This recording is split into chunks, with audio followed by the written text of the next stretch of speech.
নমস্কার, বাঙালির ঘরকন্যায় সবাইকে স্বাগত।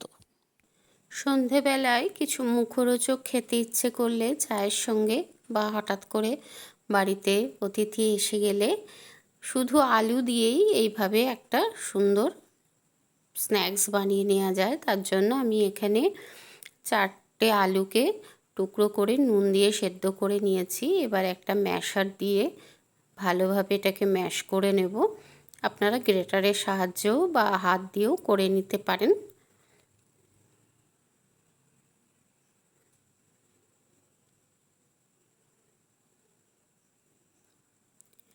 এবার এতে দিয়ে দিচ্ছি 3 চামচ ভর্তি ভর্তি চালের গুঁড়ো আর 3 চামচ পরিমাণ বেসন। এবার দিয়ে দেব পরিমাণ মতো নুন, 1 চামচ পরিমাণ চিনি,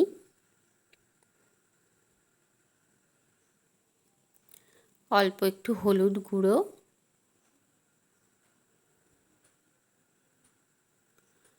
আর যে যেরকম ঝাল পছন্দ করেন সেই অনুপাতে দিয়ে দেব একটু শুকনো লঙ্কার গুঁড়ো, আর দিয়ে দিচ্ছি একটা ভাজা মশলা।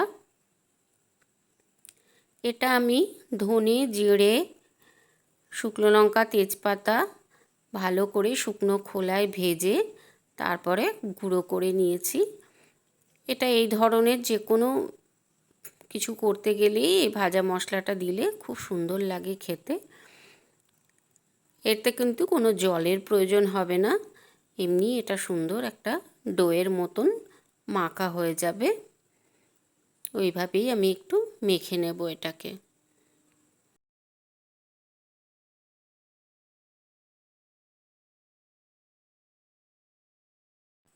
এবার একটা বাটিতে আমি একটা ডিম ফাটিয়ে নিচ্ছি। এবার এতে সামান্য একটু নুন দিয়ে ভালো করে ফেটিয়ে নেব। আর এদিকে আমি টোস্ট বিস্কুটকে গুঁড়ো করে বিস্কুটের গুঁড়ো তৈরি করে নিয়েছি ঘরে। আপনারা ব্রেড ক্রাম্বও ইউজ করতে পারেন।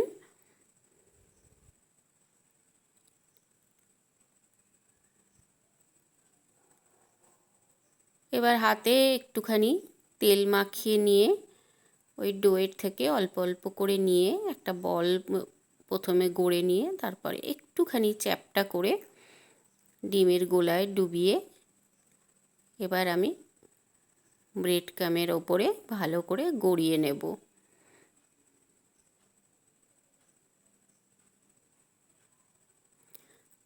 তারপরে লুচি ভাজার যে ঝাঁঝরি আছে সেটার পিছন দিয়ে চেপে একটা ডিজাইন করে নিলাম।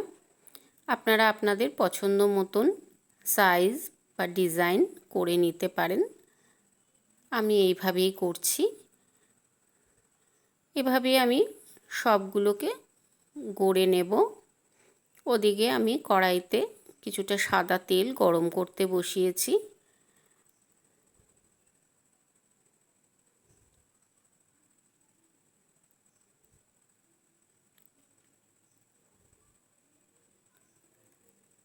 এবার ভাজতে চলে যাব। তেলটা গরম হয়ে গেছে।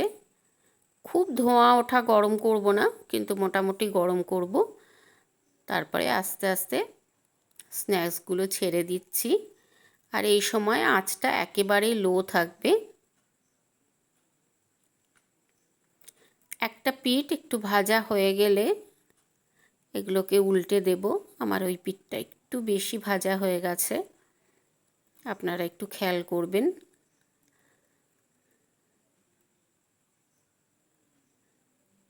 এইবার এগুলোকে আমি একটা একটা করে প্লেটে তুলে নেব। আর এইভাবেই সমস্ত স্ন্যাক্সগুলো আমি তৈরি করে নেব।